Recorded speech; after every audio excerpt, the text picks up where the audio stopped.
એક દુકાનદાર એના બાળકને રોજ સમજાવે. એ બાળક ખૂબ તોફાન કરતું હતું. એની પત્ની પણ એ દુકાનદાર આવે ત્યારે રોજ નવી નવી કાંઈક ને કાંઈ ફરિયાદ કરતી. એ બંને જ્યારે એક દિવસ બાળકને સમજાવતા હતા ત્યારે એના ઘરે એક મનોવિજ્ઞાનના શિક્ષક જે એના ખાસ મિત્ર હતા એ આવે છે અને કહે છે કે મારું બાળક ખૂબ તોફાની છે, તમે તો શિક્ષક છો, આને કઈ સમજે અથવા એનો તોફાન ઓછા થાય અથવા ઝઘડો સાવ બંધ થાય એવું કરો. ત્યારે એ શિક્ષક કહે છે કઈ વાંધો નહીં, હું કાલ તમારા ઘરે ફરી આવીશ. એ શિક્ષક ત્યાંથી જાય છે અને બીજો દિવસ થાય એટલે સરસ મજાની રંગીન ટોપી અને હાથમાં ટંકોરી લઈને એના ઘરે આવે છે.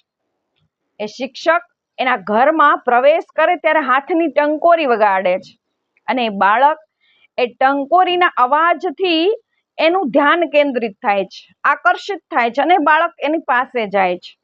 એની કલરવાળી ટોપી માથા ઉપર લઈ અને ખૂબ આનંદમાં આવે છે. એની ટોપી હાથમાં લઈ અને દૂર ફેંકી દે છે. ત્યારે શિક્ષક કહે છે કે મારી એ ટોપી લઈ આવ. એ બાળક દોડીને એની ટોપી લેવા જાય છે અને એના શિક્ષકના હાથમાં આપે છે. ત્યારે શિક્ષક કહે છે કે આ ટોપી છે મેલી થઈ ગઈ છે, આને મને સાફ કરીને આપ. ત્યારે એ બાળક સાફ કરે છે એ ટોપી અને પછી શિક્ષકને આપે છે. ત્યારે શિક્ષક કહે છે આ ટોપી તને ગમે છે? ત્યારે બાળક કહે હા. ભલે, કઈ વાંધો નહીં, આ ટોપી તું રાખી લે. એ બાળકે હસતા મોઢે એ ટોપી લે છે અને ખૂબ ખુશ રહે છે.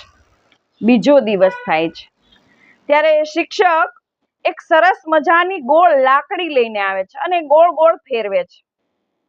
આ જોઈ અને બાળક એ લાકડીના જે ગોળ ફરવાના જોવાથી એનામાં આકર્ષિત થાય છે અને દોડીને બાળક શિક્ષક પાસે જાય છે અને આનંદથી એ લાકડી છે હાથમાં લઈ લે છે. ત્રીજો દિવસ થાય છે. એ શિક્ષક છે એ ત્રીજા દિવસે 4-5 પુસ્તક લઈને આવે છે. કોઈ ફાટેલા, કોઈ તૂટેલા, કોઈ વળી એકદમ ચોખ્ખા અને કોઈ પુઠ્ઠા વગરના. એ બાળક એ પુસ્તક જોઈને પ્રશ્ન કરે છે કે શિક્ષક, આ બધા પુસ્તક છે એ સરખા નથી, કોઈ ફાટેલા છે, કોઈના પુઠ્ઠા નથી, તો કોઈ વળી એકદમ સરસ મજાના છે. ત્યારે શિક્ષક કહે કે આ જે ફાટેલા પુસ્તક છે એને તું પુઠ્ઠા ચડાવી દે. ત્યારે બાળક એને પુઠ્ઠા ચડાવે છે. એની ક્રિયાઓ કરે છે અને એમાં સતત એક્ટિવ રહે છે અને ખુશ રહે છે.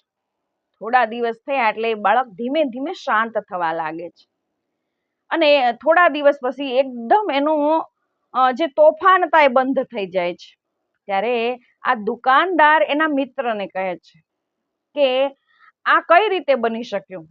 ત્યારે દુકાનદાર કહે છે કે જ્યારે તમે તમારા બાળકને એ ક્રિયાઓ કરવા એક્ટિવ નથી કરતા અને ઘરની પ્રવૃત્તિમાં તમે એને રોકટોક અને વધુ પડતી નેગેટિવ એનામાં નાની આદત પાડી છે. તમે કોઈ પણ ક્રિયા બાળક જ્યારે કરે ત્યારે તમે એને ના જ કહી દો છો અને તું આ નથી કરતો, તું સ્કૂલેથી આવ ત્યારે તારો યુનિફોર્મ વ્યવસ્થિત નથી પહેરતો, કાઢતો, અને તું શૂઝ હરખા નથી કાઢતો, મોજા હરખા નથી કાઢતો, કઈ વ્યવસ્થિત ખાતો નથી, બસ આ જ ક્રિયા તમે વધુ કરો છો.